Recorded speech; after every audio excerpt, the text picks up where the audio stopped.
My name is Josie, and I live in London. I got married when I was just 21 years old. It was a love marriage, simple, sweet, and full of dreams. My husband's name was Byran. He was a calm and gentle man. He never raised his voice. He always spoke softly, with kindness in his eyes. I loved that about him.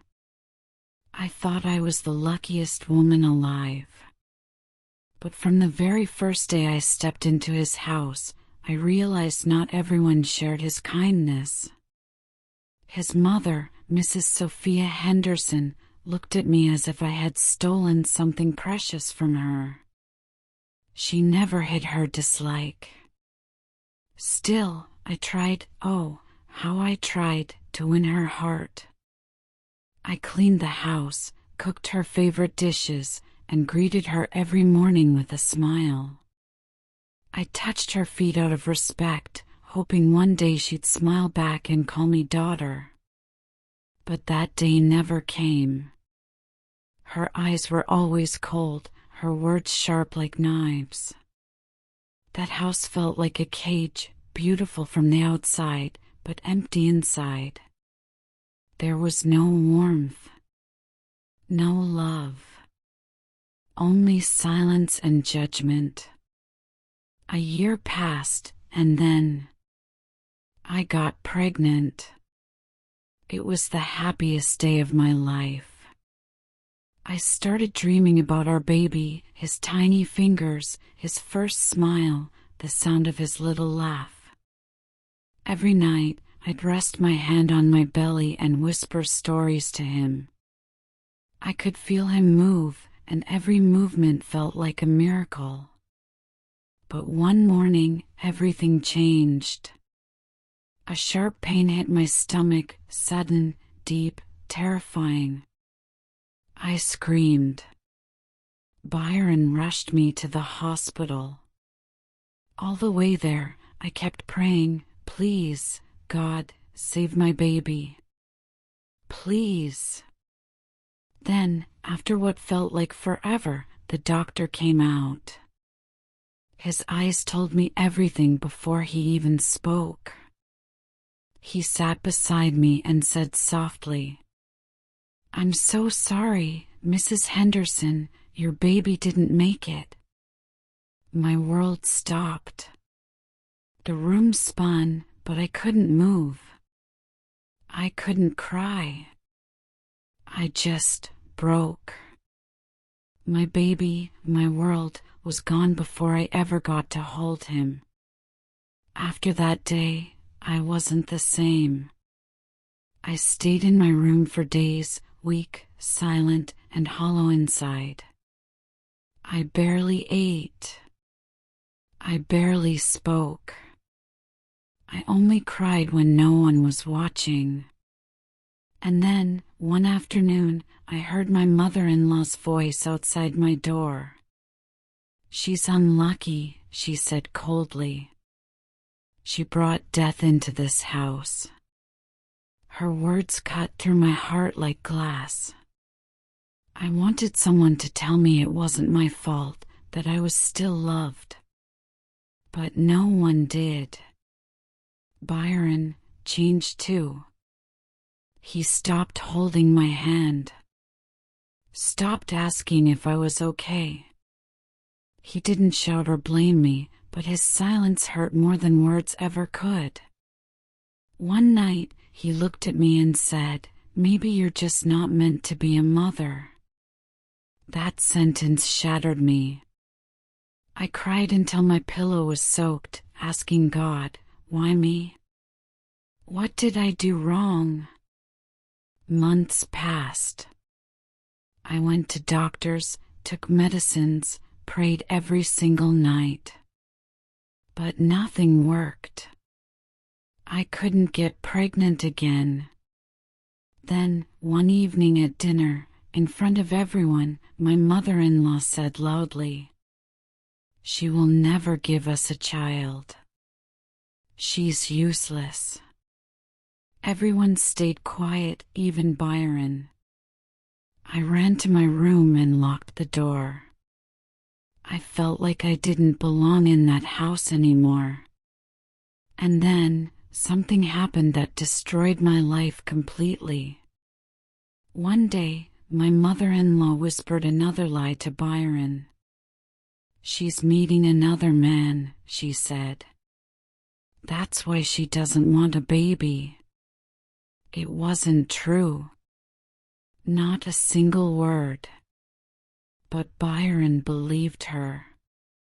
That night, he looked at me with cold, lifeless eyes and said, "I want a divorce, Josie. Leave this house tonight." I froze. My heart stopped beating for a moment.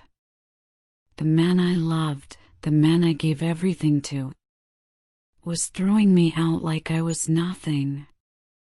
And just like that, my whole world fell apart. My heart stopped beating for a moment. I packed my things slowly. My hands were shaking so badly that I could hardly fold my clothes. I wanted to scream, to ask why, but no words came out. I just walked out of that house, alone, like a piece of trash thrown away. And just like that, my world fell apart. I had nowhere to go. No family to turn to. No one to call. I found a tiny room on a quiet street. It wasn't much, just 4 walls and a window, but it became my shelter. To survive, I started working at a small gift shop nearby. Then one afternoon, a man walked in. He asked for a birthday card. His name was Walker. He noticed my red, tired eyes and asked softly, "Are you okay?" I tried to answer, but tears came first. I just shook my head.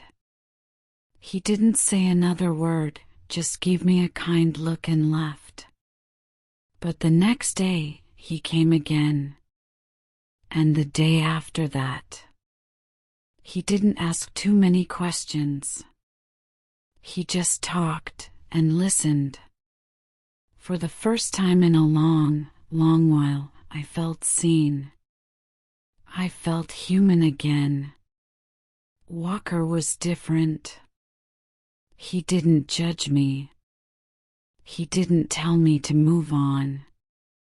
He simply stayed, quietly, kindly, as if his presence alone was enough to heal something inside me. Sometimes we talked for hours. Sometimes we sat in silence. And even that silence felt safe.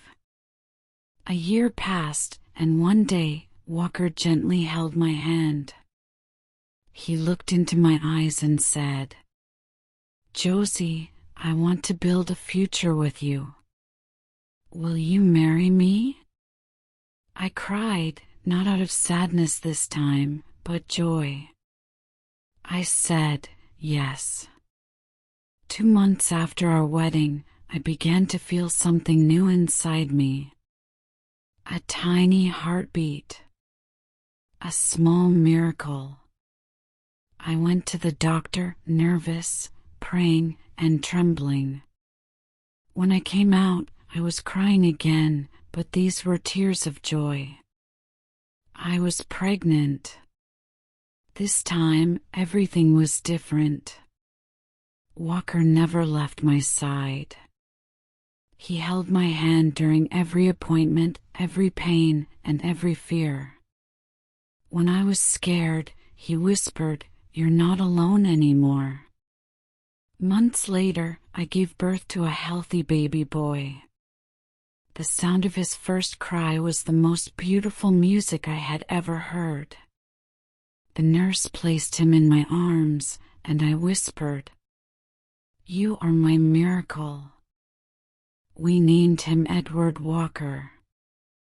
Years passed. Edward grew quickly, smart, kind, full of love. He had Walker's gentle heart and my eyes. One day, his school called me for a meeting. I held Edward's hand and walked into the principal's office. And then I froze. Sitting behind the desk was Byran. He looked up, shocked. "Josie?" he whispered. I nodded. His eyes moved to Edward. "Is he your son?" he asked softly. "Yes," I said. "He's my son." Byran didn't say a word, but I saw the regret in his eyes. Maybe in that moment he finally understood what he had lost: the love, the family, the peace. But I wasn't that broken girl anymore.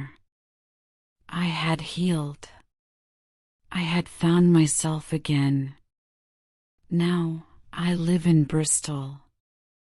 I run a small center for women who feel broken, women who've lost babies, women who are blamed, judged, or abandoned. I sit with them, hold their hands, and tell them, "You are not broken. You are not unlucky. You are strong. God has a plan for you." Because I learned something. Sometimes pain comes before joy. People once called me useless. But today I am a mother, a healer, and a woman of strength. If you liked this story, please like, comment, share, and subscribe. Because maybe, just maybe, someone out there needs to hear that their story isn't over yet.